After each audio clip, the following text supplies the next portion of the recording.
और अरब में खानदान और स्पेशली बाप की इज्जत सबसे इंपॉर्टेंट चीज होती थी। लेकिन फिर भी खालिद बिन वलीद ने अपने वालिद और पूरे खानदान के खिलाफ जाकर इस्लाम कबूल कर लिया। क्या बात है यार। इस्लाम एक अमीर तरीन इतिहास का वो शेर जिसने इस्लाम कबूल करने के बाद जो जंगें लड़ी ना ईमान के लिए, उसमें से एक भी नहीं हारे। जी हाँ, he never ever lost a battle. He was not born as a Muslim. उन्होंने कबूल किया इस्लाम हज़रत मोहम्मद सल्लल्लाहु ताला अलैहि वसल्लम साहब की मौजूदगी में, उनसे इंस्पायर होकर के, और उन्हें आज भी जाना जाता है स्वॉर्ड ऑफ अल्लाह के नाम से। जी हाँ, अल्लाह सुब्हान व ताला की तलवार, वो तलवार जो जब जालिमों के अगेंस्ट चल रहा है तो रुकाए नहीं रुकती।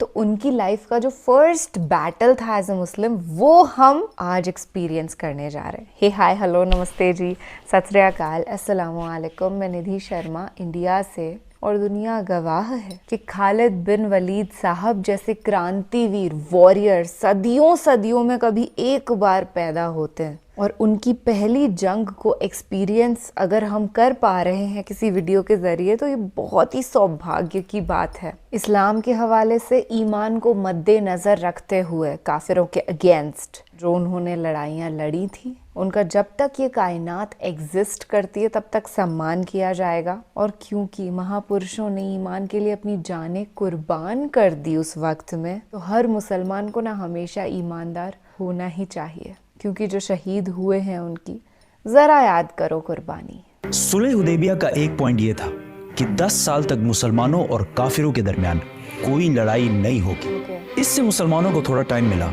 और उन्होंने रिलैक्स होकर इस्लाम की दावत देना शुरू की। इस्लाम कबूल करने के बाद सहाबा की जिंदगी बाकी अरबियों से बिल्कुल अलग हो चुकी थी, जिससे अरब के लोग बहुत इम्प्रेस होते थे, और आहिस्ता आहिस्ता बहुत सारे लोग इस्लाम की दावत कबूल करने लगे। इन सब में मक्का के दो बहुत इंपॉर्टेंट लोग खालिद बिन वलीद और अमर बिन आस भी थे। और खालिद बिन वलीद के लिए तो इस्लाम कबूल करना बहुत मुश्किल था, क्योंकि कुरान में वलीद बिन मुगीरा जो खालिद बिन वलीद के वालिद थे, उनके बारे में बहुत सख्त वर्ड्स यूज किए गए थे।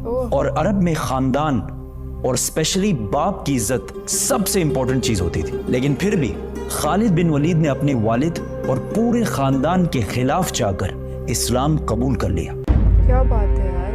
आहिस्ता आहिस्ता इस्लाम फैलता गया और रसूलुल्लाह सल्लल्लाहु अलैहि वसल्लम ने एक एम्बेसडर रोमन एम्पायर की तरफ भेजा। लेकिन इस एम्बेसडर को गस्सानी किंगडम ने बहुत ही बुरी तरह कत्ल कर दिया। ये गस्सानी किंगडम अरब और रोमन एम्पायर के बिल्कुल बीच में था, और ये गस्सानी किंगडम रोमन एम्पायर का एक वेसल स्टेट था। वेसल स्टेट मतलब एक पपेट स्टेट। गस्सानी किंगडम का एम्बेसडर को मारना जंग के ऐलान जैसे था, और सिर्फ उस जमाने में नहीं बल्कि आज भी यूएन चार्टर्स में एम्बेसडर को मारना सबसे बड़े क्राइम्स में से एक है। रसूलुल्लाह सल्लल्लाहु अलैहि वसल्लम को जब पता चला तो उन्होंने फौरन 3000 लोगों की फौज जमा की और रोमन एम्पायर पर हमले का फैसला किया। ये फौज मुसलमानों की सबसे बड़ी फौज थी। इससे पहले मुसलमानों ने इतनी बड़ी फौज कभी जमा नहीं की थी। रोमन एम्पायर इससे कुछ ही अरसा पहले पर्शियन एम्पायर से एक बहुत खतरनाक जंग जीत चुकी थी। रोमन और पर्शियन एम्पायर उस जमाने के दो बड़े सुपर पावर्स थे, जिस तरह आज अमेरिका और चाइना है। और इस जंग में कौन जीतेगा ये कुरान ने इस जंग के खत्म होने से पहले ही बता दिया था। ये भी बहुत जबरदस्त स्टोरी है, तो सब्सक्राइब। ये रोमन एम्पायर का पीक दौर था। इससे पहले अरबों ने रोमन एम्पायर पर कभी भी हमला नहीं किया था, और रोमन एम्पायर से जंग करना बिल्कुल सुसाइड समझा जाता था। जब अरबों को पता चला कि सिर्फ 3000 मुसलमान रोमन एम्पायर पर हमला कर रहे हैं, तो उन्होंने बहुत मजाक उड़ाया और कहा कि इन 3000 में से एक भी बंदा जिंदा बचकर वापस नहीं आएगा, और रोमन एम्पायर इसके बाद मदीना पर हमला करके मुसलमानों को खत्म कर देगा। रसूलुल्लाह सल्लल्लाहु अलैहि वसल्लम ने इस फौज का लीडर ज़ैद बिन हारिसा रज़ियल्लाहु तआला अन्हु को बनाया। इस्लाम से पहले ज़ैद बिन हारिसा को रसूलुल्लाह सल्लल्लाहु अलैहि वसल्लम का बेटा माना जाता था, और बाकी फौज को बताया कि अगर ज़ैद बिन हारिसा शहीद हो जाए तो तुम्हारा नेक्स्ट लीडर जाफर बिन अबी तालिब होगा, जो हजरत अली रज़ियल्लाहु तआला अन्हु के भाई थे। और अगर जाफर भी शहीद हो जाए तो तुम्हारा लीडर अब्दुल्ला बिन रवाहा होगा। और इन्हें कहा उस जगह पर जाओ जहां इन्होंने हमारे एम्बेसडर को शहीद किया था, और इन्हें इस्लाम की दावत दो। अगर ये लोग इस्लाम कबूल ना करें, सिर्फ और सिर्फ तब इनसे लड़ाई करना। और हाँ, किसी बच्चे, बूढ़े या औरत को अंडर एनी सर्कमस्टांसेस नुकसान नहीं पहुंचाना, और दरख्तों को भी नहीं काटना।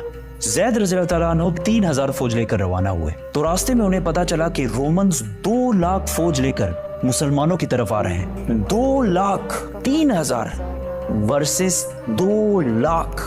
इस एनिमेशन को देखें, इससे थोड़ा अंदाजा होगा कि इन दो फौजों में कितना बड़ा डिफरेंस था।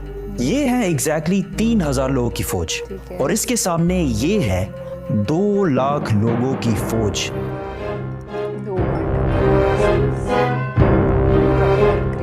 अब कुछ वेस्टर्न हिस्टोरियंस कहते हैं कि ये 2 लाख नहीं बल्कि इससे कम थे, लेकिन सब ये बात मानते हैं कि रोमन्स मुसलमानों से बहुत ज्यादा थे।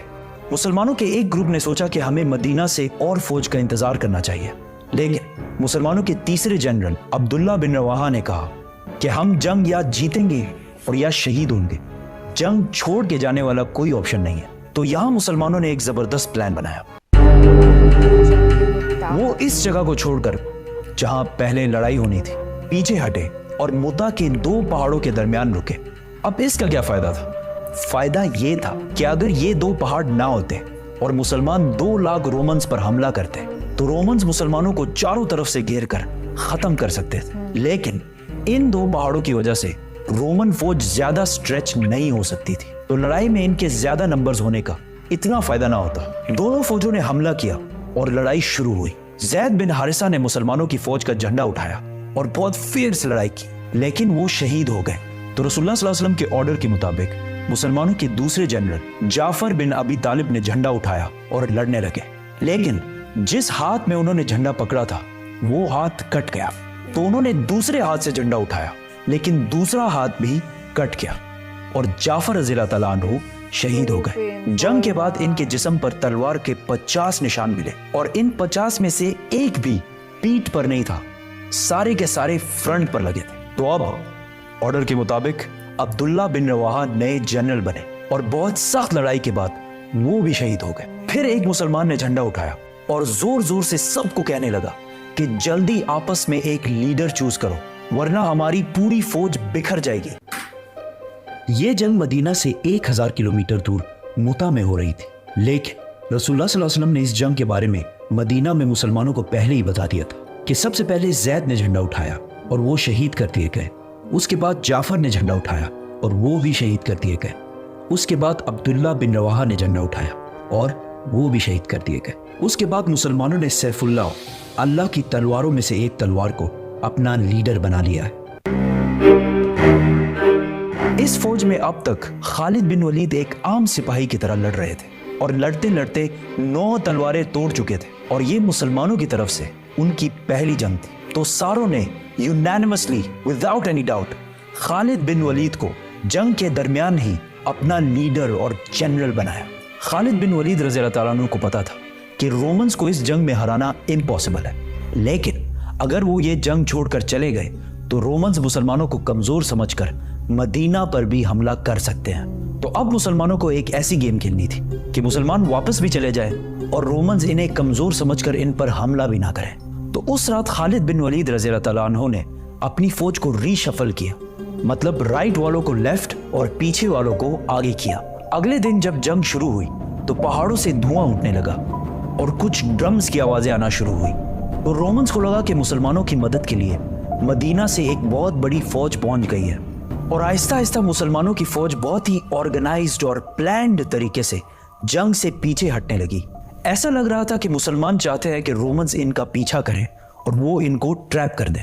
रोमन्स ने सोचा कि मुसलमान हमारे साथ बहुत बड़ी गेम खेल रहे हैं, ये चाहते हैं कि हम इनका पीछा करें और ये ओपन डेजर्ट में अपनी बड़ी फौज के साथ हमें खत्म कर दें। तो रोमन्स ने ये सब देखकर मुसलमानों का पीछा नहीं किया और मुसलमानों की फौज आहिस्ता आहिस्ता वहां से पीछे हटकर मदीना पहुंच गई और मुसलमानों की फौज को रोमन्स के मुकाबले में बहुत कम नुकसान हुआ। मदीना वालों ने सोचा कहीं ये लोग जंग से भाग कर तो नहीं आए, तो उन्होंने इस फौज को बहुत ही बुरा भला कहा, लेकिन रसूलुल्लाह सल्लल्लाहु अलैहि वसल्लम ने कहा ये भाग कर नहीं आए, ये हमारी मदद लेने के लिए आए हैं और बहुत जल्द हम रोम पर दोबारा हमला करेंगे। ये जंग तो रोमन्स और मुसलमानों के दरमियान थी, लेकिन पूरा अरब इस लड़ाई को बहुत गौर से देख रहा था, क्योंकि पहली बार अरब ने माइटी रोमन एम्पायर की ताकत को चैलेंज किया था।